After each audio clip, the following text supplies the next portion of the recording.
Krishna Jayanthi special வெள்ளை சீடை வெடிக்காம எப்படி பண்றதுன்னு பார்க்கலாமா? இது பண்றதுக்கு ஒரு கடாயில 1/4 கப் அளவுக்கு வெள்ளை உளுந்து சேர்த்து நல்லா வறுத்து எடுத்துக்கோங்க. நல்லா வறுத்து ஆறுனதுக்கு அப்புறம் பவுடர் பண்ணி எடுத்து வச்சுக்கோங்க. அதே கடாயில 1 கப் அளவுக்கு அரிசி மாவையும் வறுத்து எடுத்துக்கோங்க.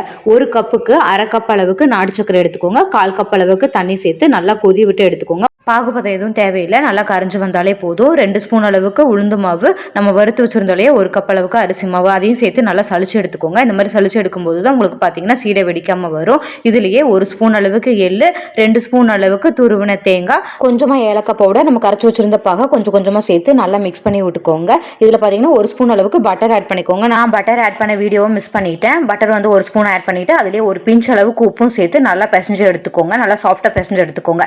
இந்த மாதிரி சின்ன சின்ன உருண்டைகளாக பிடிச்சு எடுத்துட்டு விரிசலோடு இருந்தால் தான் உங்களுக்கு பார்த்தீங்கன்னா சீடை வந்து வெடிக்காமல் வரும். அப்படி இல்லைனாலும் ஒரு டூத் பிக் இல்லைன்னா கருவேப்பிலை குச்சியை வச்சு இந்த மாதிரி ஹோல்ஸ் போட்டு எடுத்துக்கோங்க. ஒரு 10 நிமிஷம் நல்லா ஆற விட்டுட்டு எண்ணெயில் போட்டு பொரிச்சு எடுத்தீங்க அப்படின்னா சீடை வந்து வெடிக்காமல் இருக்கும். இந்த மாதிரி ஆயிலில் போட்டு நல்லா இந்த மாதிரி கோல்டன் ப்ரௌனாக வந்ததுக்கப்புறம் எடுத்தீங்க அப்படின்னா சீடை வந்து ரெடி. ட்ரை பண்ணி பார்த்துட்டு எப்படி இருக்குன்னு சொல்லுங்கள். நெக்ஸ்ட் வீடியோவில் பார்க்கலாம். பாய்.